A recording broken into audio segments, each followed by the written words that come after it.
Support করা মানে তারা এর মধ্যে অংশগ্রহণও করছে। কাজেই এটা এখন পোলারাইজ পলিটিক্সের ধারার মধ্যেই পড়ে গেছে। এটার পলিটিক্যাল কালার নতুন করে বলার আর অপেক্ষা রাখে না। এখানে কারা কারা যুক্ত আছে সেটা কোনো ষড়যন্ত্রের অংশ কিনা সেটা যে আন্দোলনের গতিধারা এর মধ্যে বোঝা যাবে। এই গতিধারায় সব কিছুই সময়ের পরিবর্তনেই সব কিছু পরিষ্কার হয়ে যাবে, কোনো কিছুই হাইড করা সম্ভব হবে না। সেটা আমরা পর্যবেক্ষণ করছি। আদালতের রায়ের বিরুদ্ধে কোনো পলিটিক্যাল পার্টি পৃথিবীর কোন দেশে আন্দোলনে সামিল দেখান?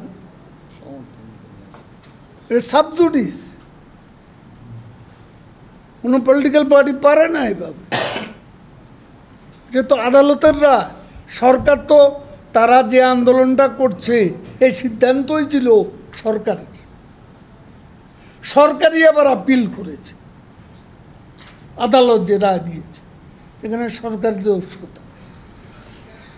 এখানে আপনি কথাটাকে এভাবে নিতে, এখন যে বিষয়টা আদালতের এখতিয়ারে সে বিষয়টা নিয়ে কথা বলা, এটা তো বা সমালোচনা করা, তার বিরুদ্ধে প্রতিবাদ করা, এটা তো আইনসিদ্ধ নয়। আমরা সেটাই বলছি।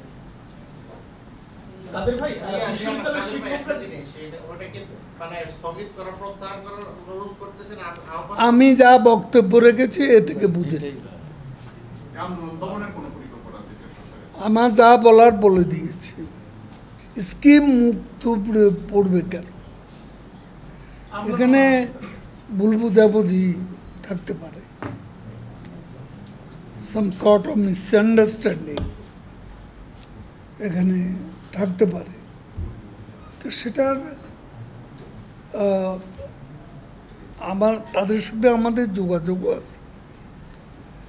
আনুষ্ঠানিক বসাবসি হয়তো এখনো হয়নি, তো সিদ্ধান্ত তো নিতে হবে বাস্তব পরিস্থিতির আলোকে। এখানে আমলা সুপেরিয়ার না শিক্ষক সুপেরিয়ার, আমরা এই বিতর্কে যাব। আমরা যাব যার যার মর্যাদা পদমর্যাদার ভিত্তিতে যেটা বাস্তবসম্মত আমরা সেটাই করতে।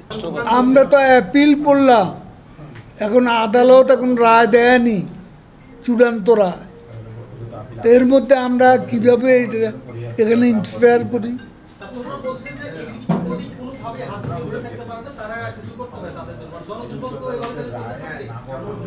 আমরাও তো বলছি জনদুর্ভোগ পড়িয়া, জনদুর্ভোগ হয় এমন কর্মসূচি পরিহার করা উচিত, সে কথা তো বলেছি।